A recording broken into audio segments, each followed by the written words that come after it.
On a rainy spring night in 2024, deputies from the Scott County Sheriff's Office responded to a seemingly routine car crash, 7 miles north of downtown Davenport, Iowa. A driver had struck a pole. Thankfully, no one was injured. At first glance, it appeared to be a standard case of driving under the influence. But as the driver sobered up, the story took a dark and deeply disturbing turn. As fragments of memory surfaced, the deputies listened in horror to what he had to say.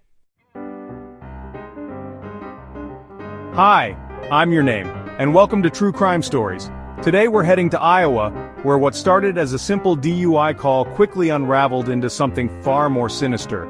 A brutal murder inside a Parkview apartment complex.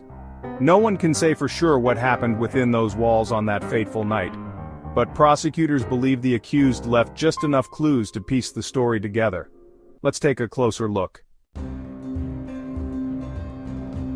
At 1:47 a.m. on March 13, 2024, Lieutenant Thomas Leonard of the Scott County Sheriff's Office arrived at the scene of a car crash near the entrance to Davenport Municipal Airport. A silver Chevrolet Impala had struck a concrete median before slamming into a light pole. The driver was barely conscious, disoriented but miraculously unharmed. The overwhelming scent of alcohol filled the air. Leonard approached the man, trying to assess the situation. Leonard, VO. Do you know where you are? Beal, VO. Wait, where were we going again? The auditorium? The driver's name was Christopher Beal, a 31-year-old local resident. He was incoherent, unable to recall where he had come from or where he had been headed. As the lieutenant scanned the interior of the car, he noticed something unsettling near Beal's bare feet. A knife. Leonard, VO. Why is there a knife down by your foot? Beal hesitated. He had no answer. Outside, rain poured down as the lieutenant removed the blade and placed it on top of the vehicle. As the water ran over the metal, it revealed something chilling. Blood.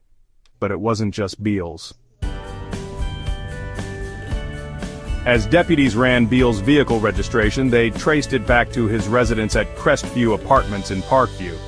He lived there with his girlfriend, 31-year-old Taylor Ash. When officers knocked on her door, there was no response. No movement. No sounds from inside. A call to her phone went unanswered. There was nothing outwardly suspicious, so they left. The deputies immediately returned to the apartment. This time, they didn't knock. They entered, and just beyond the threshold, they found Taylor. She was gone, brutally murdered. Taylor's injuries were horrific. She had suffered nearly 60 wounds, inflicted by a baseball bat, a knife, and a screwdriver. The attack had not been contained to one spot. Signs of struggle stretched from the kitchen to the living room and down the hallway, before ending at the front door, where her body now lay. A bloodied baseball bat sat on the couch. A screwdriver tip was found near the sink. The knife had already been recovered from the rain-soaked crash site, and when police tested the remaining traces of blood on the blade, it was Taylor's. Investigators soon discovered that on the night of her death, Taylor had reached out for help. Shortly after 11 p.m., she sent a message to an old high school classmate. Taylor, if I get killed, it was Chris. Then, another, Taylor, don't reply right now, he's nuts. She never called 911. Christopher Beal was arrested while still in the hospital. Hours later, as he sat across from detectives, his story changed again and again. At first he claimed he had no memory of what happened. Then he recalled playing cards with Taylor before she had an emotional breakdown. Then he claimed she had come at him with a knife. But the evidence told a different story. There was no struggle in just one place. Taylor had been attacked across multiple rooms with multiple weapons, and then Beal admitted something that sealed his fate. Beal, I remember hitting her with the baseball bat. I don't know why. I don't know why I did this. Then an even darker confession. Beal, maybe I stabbed her to put her out of her misery. Christopher Beal stood trial for first-degree murder. His defense? He had been too intoxicated to form intent. But the jury saw the truth. They saw the sheer number of injuries.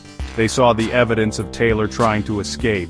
They saw Beale change weapons, multiple times, continuing his attack with deliberate, brutal force.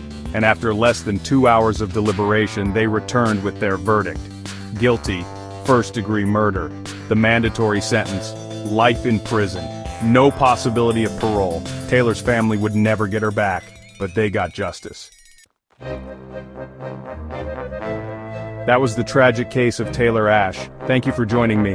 If you found this story compelling, don't forget to like, subscribe, and hit the notification bell for more true crime stories. I'll see you in the next one.